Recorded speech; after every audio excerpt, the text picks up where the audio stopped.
దేవుని బిడ్డలారా, మరొకసారి ప్రభు సన్నిధిలో చేరి ఈ రీతిగా ప్రభునామాన్ని గొప్ప నామాన్ని గణపరిచే ధన్యతను ప్రభు మనకు కలుగజేశాడు. అందును బట్టి మనము దేవుని ఎంతగానో స్తుతించ బద్ధులం. గత వాక్యం ముగించుకున్న కాడి నుండి మనం ప్రారంభించుకుందాం. 7 ఏళ్ల శ్రమల కాలానికి వచ్చి మనము ధ్యానిస్తూ ఉన్నాము. కరెక్ట్గా అంటే మొదటి 3.5 సంవత్సరాలు ముగించబడటానికి ముందు ఒక 4 రోజుల ముందు అంత్యక్రీస్తుకు దేవుడు అనుమతిస్తాడు. మోషే ఏలియాల్ని ఇద్దరిని చంపటానికి దేవుడు అనుమతించినప్పుడు అంత్యక్రీస్తు మోషే ఏలియాలను మరి 7 ఏళ్ల శ్రమల కాలంలో మొదటి 3.5 సంవత్సరాలకు ముందు 4 రోజుల ముందు అంటే 1257 రోజున వారిద్దరిని కూడా అంత్యక్రీస్తు చంపేస్తాడు. కాబట్టి వారిద్దరి శవాలు 3.5 రోజులు యెరూషలేము వీధుల్లో అలా పడి ఉంటాయి. ఆ తర్వాత ఎలాంటి కార్యాలు జరగబోతున్నాయో మనము ప్రకటన గ్రంథం 11వ అధ్యాయము 11, 12, 13 వచనాలు గత వారం చదువుకున్నాం, మరలా చదువుదాం. ఆ తర్వాత వారి శవాలు 3.5 దినాలు జరిగిన తర్వాత అంటే 1260వ రోజున కరెక్ట్గా 4 సంఘటనలు జరగబోతున్నాయి. ఒక్కరోజే 1260వ రోజు అంటే ఖచ్చితంగా మొదటి 3.5 సంవత్సరాల శ్రమల కాలము ముగింపు రోజు. అది అంటే 42వ నెలలో ముగింపు రోజు. ఆ రోజున 4 కార్యాలు జరగబోతున్నాయి. ఏం కార్యాలు జరగబోతున్నాయి? ప్రకటన గ్రంథం 11వ అధ్యాయం 11 నుండి 13 వచనాల వరకు చదువుకుంటే, 1260వ రోజున మొట్టమొదటి కార్యం ఎలాంటిది అంటే, దేవుని యొద్ద నుండి జీవాత్మ వచ్చి వారిలో అంటే మోషే ఏలియాలలో ప్రవేశించిన కనుక వారు పాదములు ఊని భూమి మీద నిలిచిరి. వారిని చూచిన వారికి మిగుల భయం కలిగింది. రెండవ కార్యం ఏంటి అంటే, అప్పుడు ఇక్కడికి ఎక్కిరండి అని పరలోకము నుండి గొప్ప స్వరము తమతో చెప్పటం ఆ ఇద్దరు ప్రవక్తలు విన్నారు. వారు విని మేఘారూఢులై పరలోకానికి ఆరోహణమై వెళ్ళారు. వాళ్ళు పరలోకానికి ఆరోహణమై పోతూ ఉండగా వారి శత్రువులు వారిని చూచిరి. ఈ 2 కార్యాలు. మూడవ కార్యం ఏంటి? ఆ గడియలోనే గొప్ప భూకంపం కలిగినందున ఆ పట్టణంలో అంటే ఒక యెరూషలేము పట్టణంలోనే 10వ భాగము కూలిపోయింది. 4వ కార్యం ఏంటి? ఆ భూకంపం వలన 7,000 మంది చచ్చిరి. మిగిలిన వారు భయాక్రాంతులై పరలోకపు దేవుని మహిమపరిచారు. 4 కార్యాలు ఏంటి అంటే, పరలోకం నుండి జీవాత్మ వచ్చి చనిపోయినటువంటి ఆ ఇద్దరు ప్రవక్తల్లో ప్రవేశించింది. రెండవ కార్యం ఏంటి? పరలోకం నుండి ఒక స్వరం వినబడుతుంది, మీరు ఇక్కడికి ఎక్కిరండి అని.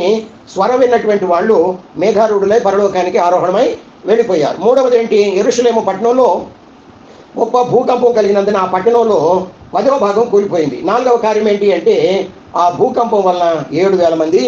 ఇవన్నీ కార్యాలను ఎప్పుడు జరుగుతున్నాయి అంటే 1260వ రోజున ఆ ఇద్దరు ప్రవక్తలు చనిపోయి 3.5 దినాలైన తర్వాత 1260వ రోజున ఈ 4 కార్యాలు జరుగుతూ ఉన్నట్లు ఈ భాగంలో మనము చూస్తూ ఉన్నాం. అయితే ధ్యానించబోయే వాక్యం చాలా ప్రాముఖ్యమైనది. ఎందుకంటే 2వ రాకడను కూర్చున్నటువంటి పెద్ద పోరాటం ఈనాడు దైవ సేవకులు, అనేక మంది దైవ సేవకులు కనబడుతుంది. ఏంటి ఆ పోరాటం? సంఘం ఎప్పుడు ఎత్తబడుతుంది అనే విషయానికి వచ్చి దానియేలు గ్రంథం మనం మొట్టమొదటిగా ఇది 12వ నెలలో మనము ప్రవేశించి ఇది 3వ వారం. మనము గత 12 మాసాలుగా ఈ వాక్యాన్ని ధ్యానిస్తున్నాం. మొట్టమొదట ప్రారంభంలో మనము దానియేలు గ్రంథం 9వ అధ్యాయం 24 నుండి 27 వచనాలు ధ్యానించాం. కాబట్టి అక్కడ 70 వారాలను గురించి మనం ధ్యానించాం. 70 వారాలను గురించి వాటిలో ఒక ప్రవచనం ఉంది. ఏంటి? ఆఖరి వారం నెరవేర్చబడవలసి ఉంది. 62 వారాలు ప్లస్ 7 వారాలు అవి గతంలోనే జరిగిపోయాయి. యూదుల విషయంలో ఒక్క వారం ఉంది. ఆ ఒక్క వారం మొదటి 3.5 సంవత్సరాలేమో సంఘానికి శ్రమల కాలం, తర్వాత 3.5 సంవత్సరాలేమో యూదులకు శ్రమల కాలం. బైబిల్ ప్రకారంగా ఈ యుగం, ఏ యుగం ఇప్పుడు మనం ఉంటున్నటువంటి ఈ యుగం అయిపోయేలోగా ఆఖరి వారం లేక చివరి 7 సంవత్సరాలు శ్రమలు ఉండబోతున్నాయని మనం ఇంతకాలం చెప్పుకుంటూ వస్తున్నాం. దాన్ని శ్రమల కాలము అంటారా 7 సంవత్సరాల కాలాన్ని.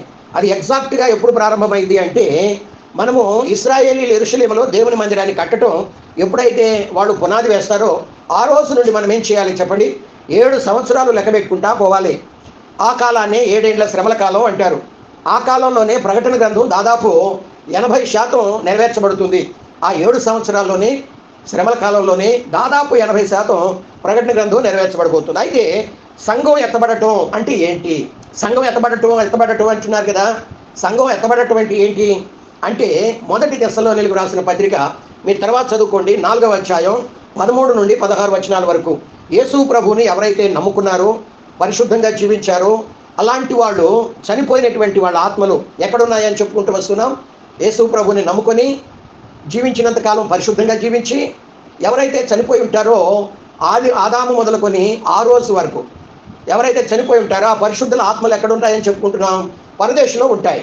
కాబట్టి ఆయన 1260వ రోజున ఖచ్చితంగా 3.5 సంవత్సరాలు, మొదటి 3.5 సంవత్సరాల ముగింపులో 1260వ రోజున యేసు ప్రభు ఏం చేస్తూ ఉంటాడంటే, పరలోకంలో ఉన్న దేవదూతలందరినీ, ఆ రోజు పరలోకం మొత్తం ఖాళీ అయిపోద్ది.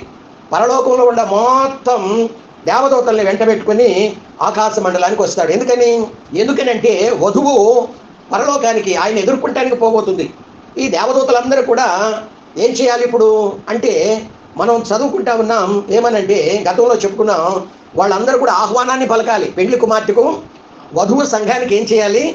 మృదంగాలతో కదండి, వాయిద్యాలతో, మృదంగాలతో కదా, మేళ తాళాలతో పెళ్లి కుమార్తెను ఎదుర్కొంటానికి దేవదూతలందరినీ తీసుకొని వెంటబెట్టుకొని ఆకాశ మండలానికి వస్తాడు.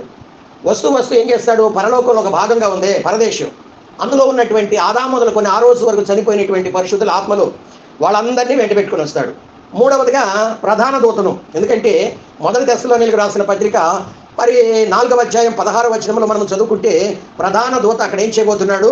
బోరను ఓదబోతున్నాడు. ఈ ముగ్గురిని వెంటబెట్టుకొని ఆకాశ మండలానికి యేసు ప్రభు వస్తాడు. యేసుక్రీస్తు, ప్రధాన దూత, దేవదూతలందరూ ఆకాశ మండలంలోనే ఆగిపోతారు. అక్కడికి వచ్చేసి అక్కడే ఆగిపోతారు. వాళ్ళ వెంట ఇంకొకళ్ళు ఉన్నారు. ఎవరు వాళ్ళు? పరిశుద్ధుల ఆత్మలు కూడా వెంట పెట్టుకుని వచ్చాడు కదా. కాబట్టి యేసుక్రీస్తు ప్రక్కనే ఉన్నటువంటి ప్రధాన దూత బోర చేత పట్టుకొని ఊదుతూ ఉంటే, వారితో పాటే ఉన్నటువంటి పరిశుద్ధుల ఆత్మలు భూమి మీదకి పంపిస్తాడు.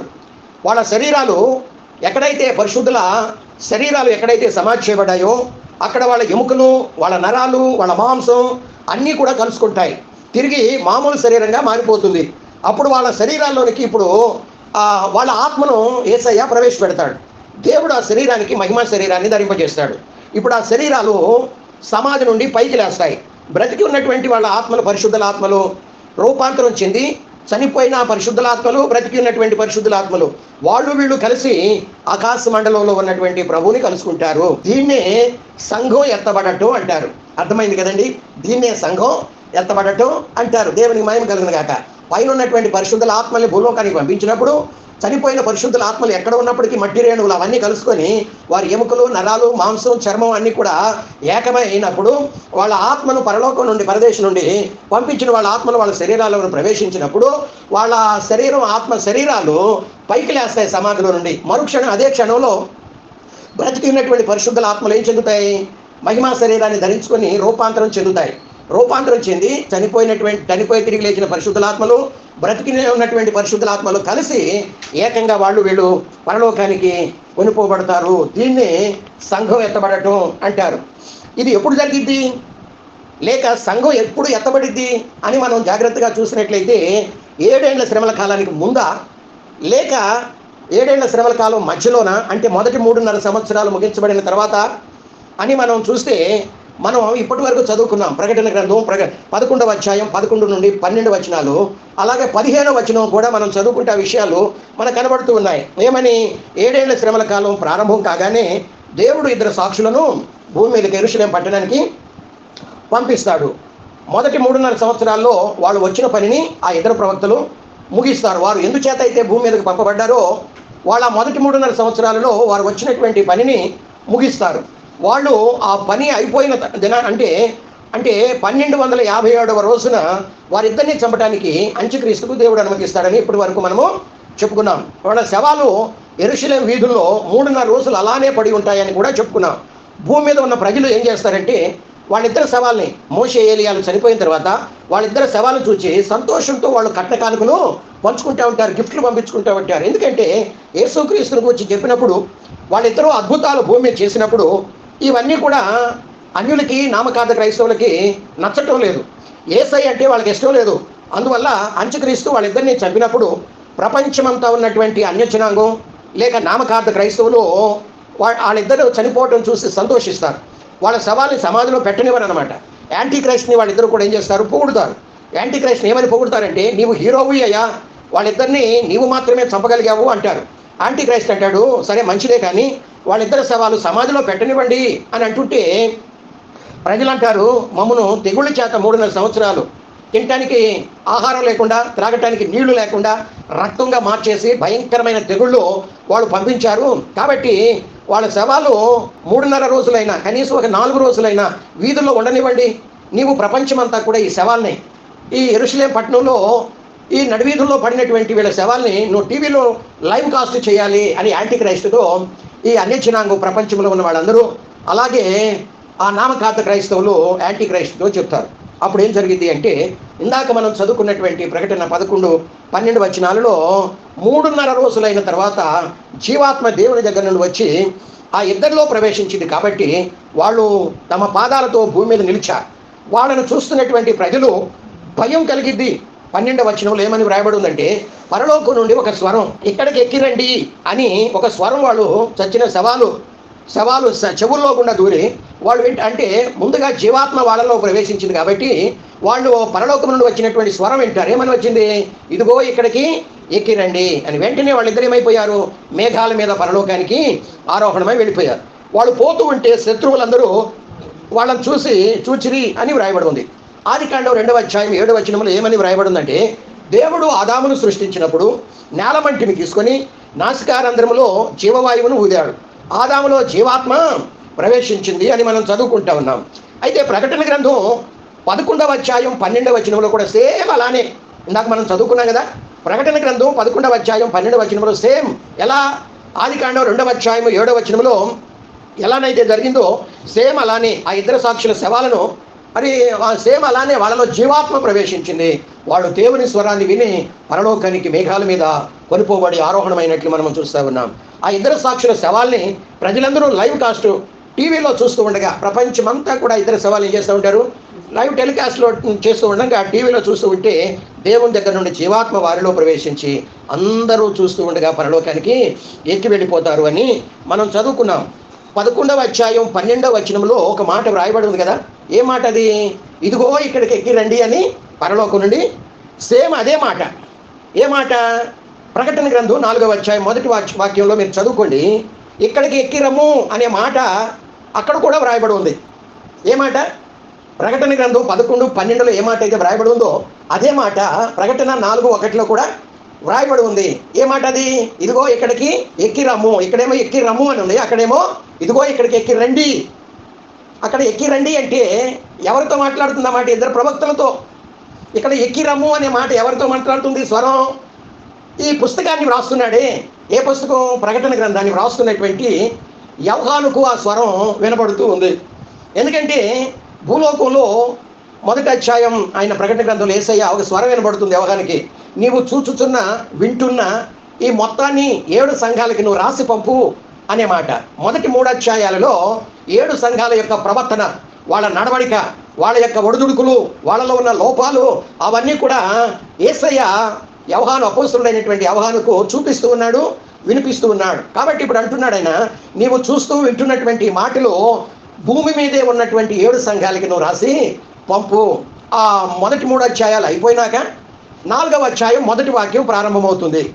కాబట్టి నీవు ఇక్కడికి ఎక్కిరమ్ము అనే మాట 4వ అధ్యాయం 1వ వచనంలో ఇదిగో ఇక్కడికి ఎక్కిరమ్ము అనే మాట వినబడుతుంది కదా. కాబట్టి సంఘం 3-4 అధ్యాయాల మధ్యలోనే అది ఎత్తబడింది అని ప్రకటించేవాడిని. అటువంటి స్థితిగతుల్లో దేవుడు నాతో మాట్లాడాడు.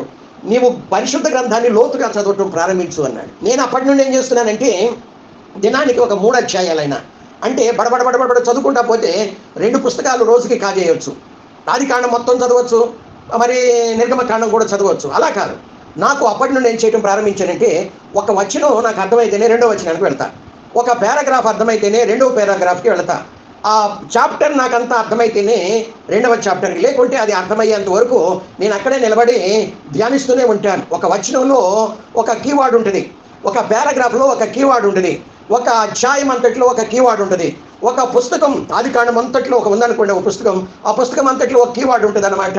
ఒక వచనంలో నుండి దేవుడు మనతో మాట్లాడతాడు, ఒక పారాగ్రాఫ్లో నుండి దేవుడు మనతో మాట్లాడతాడు, ఒక అధ్యాయంలో నుండి దేవుడు మనతో మాట్లాడతాడు, ఒక పుస్తకం అంతట్లో నుండి దేవుడు మనతో మాట్లాడతాడు. దేవుని స్వరాన్ని మనము ఆత్మలో వినాలి. దేవుని స్వరాన్ని వినకపోతే మనము నామకార్థముగా ఎవరో చెప్పారు కదా అని మనము నామకార్థముగా చదువుకుంటూ పోతే అది ప్రయోజనం లేదు.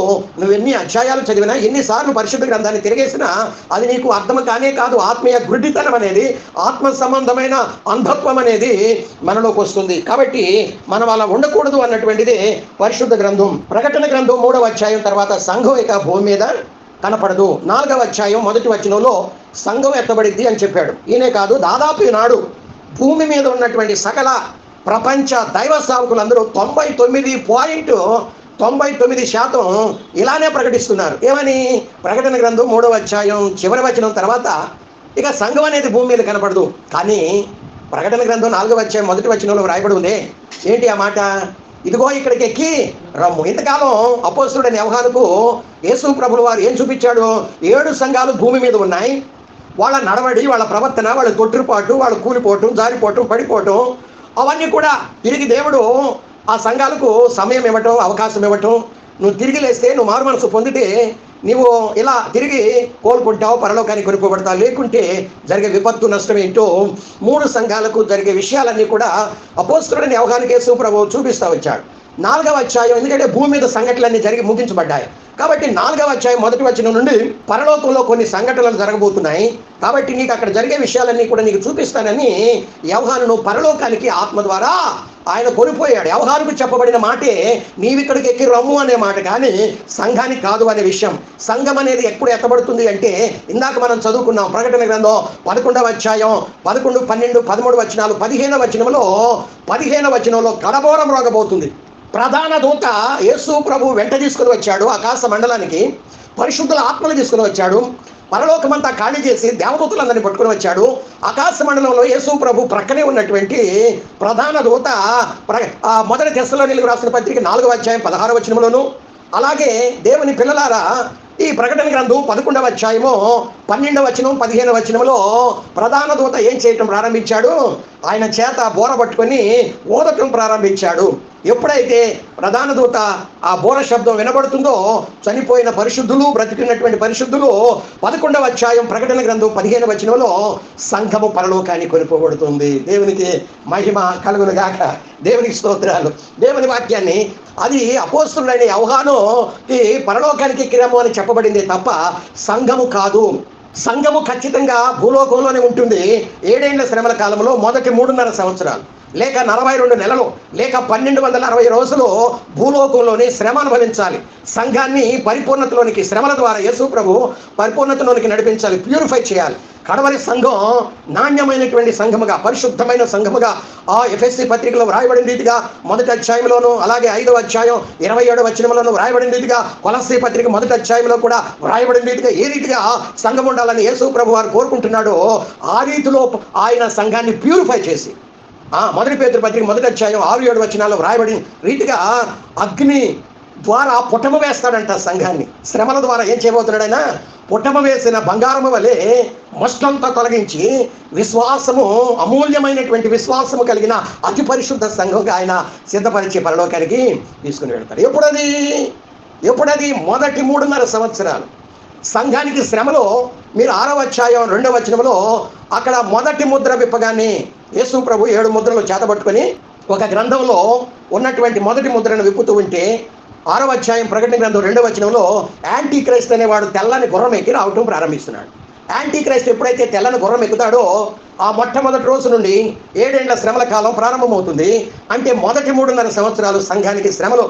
6వ అధ్యాయం అంతా మీరు చూడండి. మొదటి ముద్ర, 2వ ముద్ర, 3వ ముద్ర, 4వ ముద్ర, తర్వాత 7వ అధ్యాయం అంతా చూడండి, 8వ అధ్యాయం అంతా చూడండి. సంఘానికి భయంకరమైనటువంటి శ్రమలు అక్కడ కనబడుతూ ఉన్నాయి. సంఘం ఎప్పుడు ఎత్తబడుతుంది అంటే ప్రకటన గ్రంథం 7వ అధ్యాయం 9వ వచనము, లెక్కింప సఖ్యము కానటువంటి గొప్ప సమూహాన్ని పరలోకంలో ఉండి అపోస్తలుడైన యోహాను చూస్తున్నాడు. ఒకవేళ 3వ అధ్యాయం తర్వాత సంఘం ఎత్తబడితే, 4వ అధ్యాయం కానీ ముందే ఎత్తబడితే మరి ఈ సమూహం ఎక్కడ కనబడుతుంది? కాబట్టి దేవుని పిల్లలారా గొప్ప సమూహం. 7వ అధ్యాయం 14వ వచనం 13, 14లో యోహానును పెద్దలో ఒకడు అడుగుతున్నాడు, అయ్యా మీరు ఎక్కడి నుండి వస్తున్నారు అంటే, అయ్యా నేను కూడా పరలోకానికి వచ్చింది ఫస్ట్ టైం నాయన, ఇంతకు ముందు కనుక వచ్చి ఉంటే నాకు ఎక్స్పీరియన్స్ ఉండేది, నేను కూడా నాకు అంత ఎక్స్పీరియన్స్ లేదు, తమరే చెప్పండి అంటే వీళ్ళందరూ కూడా గొర్రె పిల్ల రక్తంలో తమ వస్త్రాలు ఉతుక్కొని తెల్లగా చేసుకునేటువంటి వారు వంటి మహాశ్రమల నుండి సంఘం ఎక్కడి నుండి వస్తుంది? ఈనాడు తప్పుగా అర్థం చేసుకొని వాక్యాన్ని లోతుగా చదవకుండా 99% మంది ఏమని ప్రకటిస్తున్నారు అంటే, సంఘము శ్రమల కాలంలో ఉండదు, ముందుగానే ఎత్తబడుతుంది, దేవుడు దాచుకుంటాడు, శ్రమల కాలం అయిపోయిన తర్వాత ఇదిగో సాతాను, ఇదిగో మా హీరో వచ్చాడని చూపించుకోడు. యోబు విషయంలో అదే చెప్పుకున్నాం గతంలో. నువ్వేం చేసుకుంటావో చేసుకో. యోబు తీసుకొచ్చి ఎక్కడ నిలబెట్టాడో సాతాను ఎదుట నిలబెట్టాడు. నువ్వు ఏం చేసుకోవాలనుకుంటావో, ఎంత చేసుకోవాలనుకుంటావో చేసుకో, ప్రాణం మాత్రం ముట్టొద్దు. దేవుడు రోషం కలిగిన దేవుడు అండి. ఆయన ఎవరైతే శ్రమల్లో కూడా, కష్టాల్లో కూడా, కరువుల్లో కూడా, నిందల్లో కూడా, అపనిందల్లో కూడా, అపాయంలో కూడా, మరణాపాయంలో కూడా, వస్త్రహీనతలో కూడా, దిగంబరత్వంలో కూడా యేసే నా దేవుడు. ఏది రోమాపత్రిక 8:35 ప్రకారం శ్రమ అయినా, ఖడ్గమైనా, వస్త్రహీనత అయినా, కరువు అయినా ఏది కూడా నా క్రీస్తు నుండి నన్ను ఎడబాపనేరదు అని చెప్పేవారే పరలోకానికి అర్హులు. చూసారా? యాంటీ క్రైస్ట్ ముందు తీసుకొని నిలబెట్టకుండా ముందే తీసుకొని పోయి దాచిపెట్టుకొని ఆ శ్రమలు ఎవరికండి? ఇక శ్రమలో ప్రకటన గ్రంథం 12వ అధ్యాయంలో మొదటి 3.5 సంవత్సరాలు అయిపోయిన తర్వాత, అంటే రెండవ 3.5 సంవత్సరాల శ్రమల కాలంలో యూదులకు, అది రెండవ 3.5 సెకండ్ పార్ట్లో యూదులకి శ్రమల కాలం కదండి. ఎందుకంటే 7 సంవత్సరాలు యాంటీ క్రైస్ట్ యూదులతో నిబంధన చేస్తాడు. నేనే సో అండ్ సో, నేను నెమ్మది కలిగిస్తాను చుట్టూ ఉన్న అరబ్ దేశాలు, కావాలంటే 7 సంవత్సరాలు నన్ను టెస్ట్ చేసుకోండి, అగ్రిమెంట్ రాసుకుందామని చెప్పేసి ఫైల్స్ అన్ని కూడా ఎక్స్చేంజ్ చేసుకుంటారు యూదులు యాంటీ క్రైస్ట్. కాబట్టి వాళ్ళతో నిబంధన చేశాడు, మీరు మందిరం కట్టుకోవచ్చు, మీరు బలియార్ పండుగలు అర్పించుకోవచ్చు, మీరు నైవేద్యాలు అర్పించుకోవచ్చు, మీరు మీ దేవుణ్ణి ఆరాధించుకోవచ్చు, యెహోవా దేవుణ్ణి అని వాడు పర్మిషన్ ఇస్తే వాళ్ళు మందిరం కట్టుకొని వాడు యెహోవా దేవుడికి బలులు అర్పిస్తూ ఆరాధన చేసుకుంటూ ఉంటారు. వాళ్ళంతా సుభిక్షంగా ఉంటారు. కానీ వాళ్ళతో నిబంధన చేసిన వాళ్ళ మీద శ్రమలు ఎందుకు పంపిస్తాడు?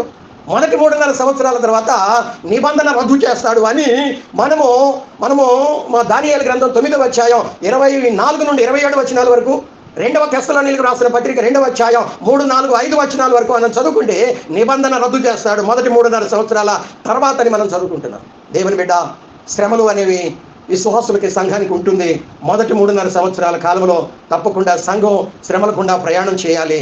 శ్రమల గుండా ప్రయాణం చేసినటువంటి వారిని ఎవరైతే తట్టుకోలేక ప్రక్కన జరిగిపోతారో, 666 ముద్ర వేసుకొని ఇదిగో యాంటీ క్రైస్ట్ దేవుడు, ఆయనే నాకు ప్రభువు అని ఎవరైతే ప్రక్కకు వెళ్ళిపోతారో వాళ్ళు సంఘంలో ఉండరు. కాబట్టి షడ్రక్ మేషక్ అబేద్నెగోల వలె ఆదిమ సంఘంలో అనేక మందికి డ్యాంపర్ పోసి, తారు రోడ్డు మీద పోస్తారే తారు డ్యాంపర్, అది వాళ్ళ శరీరాల మీద పోసి నిప్పంటించారు. పైన చెట్లకు కట్టేసి క్రింద మంటలు పెట్టారు. చర్మాలు గొర్రె చర్మం వచ్చినట్టు వాళ్ళు వంచుకుంటా పోయారు. గుర్రాల కట్టి రాళ్ళ మీద ఈడ్చుకుంటూ పోతే వాళ్ళ చర్మము, వాళ్ళ పొట్టు అంతా కూడా దూకుపోయి ప్రేగులన్నీ బయటకు వచ్చి, కలరాలు బయటకు వచ్చి మరణించినటువంటి వారు. ఎవరైతే ప్రభు కోసం షడ్రక్ మేషక్ అబేద్నెగోల వలె, దానియేలు వలె అనేక మంది ప్రభు కొరకు ప్రాణాలకు తెగించి నిలబడతారు చూసారా, అది సంఘం. ఆ సంఘాన్ని ప్యూరిఫై చేసిన తర్వాత ప్రభు కొనిపోతాడని మనం చదువుకుంటూ ఉన్నాం. తలలు వంచండి, మనం ప్రార్థన చేసుకుందాం.